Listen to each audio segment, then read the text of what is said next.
Hi, I'm Rob, and in this Gems of War video, I'm going to look ahead into next week and tell you what is going on in the world of Gems of War. Always good to know what is going on.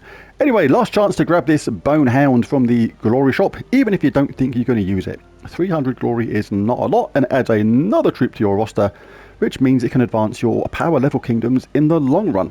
But anyway, it's quite an interesting troop. Creates 9 skulls and summons a Bone Hound. Not a bad spell if you're going for a skull-based team, but the traits are interesting too. Summon a Bone Storm at the start of battle, which is skulls. The bottom one, inflict death mark when doing skull damage, is good, but take a look at the different wording on the second one, Fear Touch. Inflict terror when I match skulls, not when doing skull damage. Haven't actually tested this yet, but presume that if somebody was entangled, you're still going to inflict terror, because you're not actually doing damage, which Deathmark kind of implies it needs, inflict Deathmark when doing skull damage, but the middle one, all you have to do is match skulls. Anyway, speaking of dogs can't operate MRI machines, but cats can. Cats can.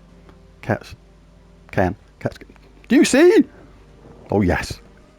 If you play on PlayStation and are looking for a change of scenery, or just fancy a change of guild because you want to be in a guild, for example, that gets everything done, I mean, Northstar have never ever failed not to close every single task every single week on every single event. So if you're looking for a change of scenery, we have a vacant slot starting from next week. So if you fancy that and you're on PlayStation, message Red Hot Rockstar on PlayStation. Monday, new week, new Soulforge. First video I'll be doing on Monday is my Soulforge video, showing you what I think are the best weapons and indeed the best troops to craft from there. And also starting Monday we have a new campaign, the Labyrinthine Tablet. Sounds interesting indeed, starting Monday.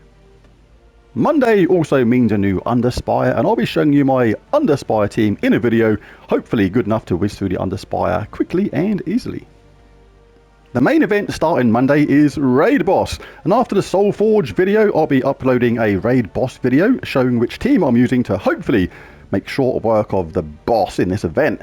Now we get a new troop at the same time on the screen there, Kit the Slide, a foxy looking fellow with twin swords, but apart from his name and mana colour red, there's no more info on Terran's World right now, so we'll find out more about him real soon. Monday also means a new set of epic trials. These ones will be set in Valpacia. Now you can't pick your team for this, you are given a set team, but you can change the order around. And I'll be showing you a video on that, showing my team order and strategy, hopefully to make short work of it. The Kingdom of the Week next week is Valpacia, and you can take advantage of this by opening your event chests. The Kingdom of the Week right now is midnight, so when you open those event chests, you can only possibly get troops from midnight. So what you can do next week, starting Monday, you can go to your collection, go to Kingdom, go to Valpacia, go to Show Owned or Unowned, Show All, whatever you prefer. I'm going to go to Show All.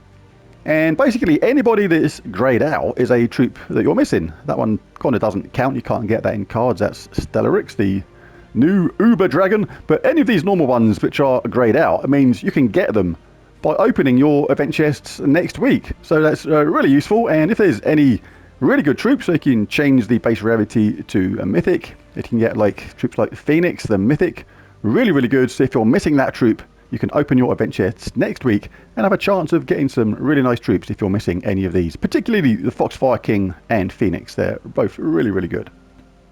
On Tuesday, we have a faction assault in the Court of Foxes.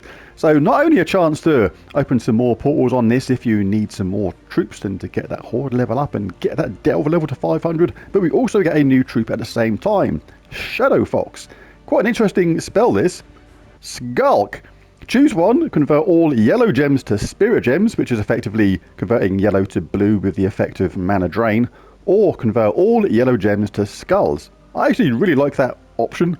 Yellow to skulls to do a load of damage if they haven't got a lot of mana, or if the enemy team has a lot of mana, yellow to blue effectively with mana drain and drain their mana. So really cool. And mana color uses red and purple with a mana cost of 13. First trait is Deep Shield, gain 9 armor when attacking delves. Trait 2 is Fox Cunning, start battles with 25% mana.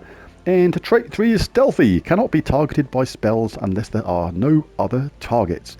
It's a Warget and a Fae, and that troop will be available from Tuesday. On Wednesday, it's pet rescue time, and Foxite needs rescuing. Gives a team bonus to Valpacia. Always worth getting these pets. One little thing on pets which a lot of people don't realise, you don't actually have to equip a pet. All pets are active all the time. You don't have to actually equip a pet like you have to equip a weapon to get its benefits, things like that. All pets are active all the time. It's purely cosmetic, the thing you decide to put on your shoulder. And on Wednesday at 2 PM GMT, we have our first Robslayer of the year. Me versus Ben Templar. He picks a defense which is going to be really nasty for me to fight against. I'm not allowed to use any mythics. Ben can specify the colour of the day, so I must use all those troops using that colour. He can specify one troop I'm not allowed to use. I'm not allowed to use Root Trap. I'm not allowed to use Snap Freeze. I can't start with any empowered troops. Makes it really tricky, and there's an awful lot of fun. All done on a live stream with camera. A lot of chat going on. A lot of fun. Join me if you can. Robslayer Live, Wednesday, 2 PM GMT. Also on Wednesday, I'm showing the next one in my series of Faction 500 videos, showing how I do each and every Underworld faction on level 500 using the Delve team. So if you've still got plenty to do in the Underworld, bash that like and subscribe button, because this is a series which is really helping a lot of players. On Thursday, we have a class trial in Spirit Walker. Really like this class. The traits are the best thing about it though. Drain 2 mana from a random enemy when an ally casts a spell is really good. Reduce damage from spells by 25%. Nice too. And there's some good talent trees, but a bit bizarre in a way because the best ones are all kind of near the beginning. Resilience is pretty good, as is Purification. Very good. Cleanse myself on 4 or 5 gem matches. Really nice choice in level 10. Anti-Magic Sphere. Reduce damage from spells by 20%. Or Root Trap. Very effective against Skull teams. Mana Source starts battles with 50% mana. We can start with a Leaf Storm. And then it kind of gets a little bit weaker as it goes on, which is a bit bizarre. But you still got some cool choices like bonus purple or bonus green. And things like that. So yeah, very good class. Certainly worth getting to level 100. And on Friday, it's the Vault event. Time to bash some gnomes around and bonds and regain some resources. If you just got the latest mythic troop in the game and it costs you a bunch of keys and things like that, hit the Vault event hard and make sure you get a load of resources back. You can replenish your keys to quite a high level by hammering the Vault event and hammering those gnomes at the same time. Well, there it is. There's the video. There's the spoilers for PC, mobile, Xbox, and PlayStation formats. Some of those things can change at a moment's notice, just mentioning that just in case they do. But thanks for watching this video. If you enjoyed it, found it useful or helpful, it'd be really cool if you bash that like and subscribe button. It really does help. Maybe even consider joining. It's at the cheapest price that YouTube would allow me. But there it is. Thanks for watching. Bye for now.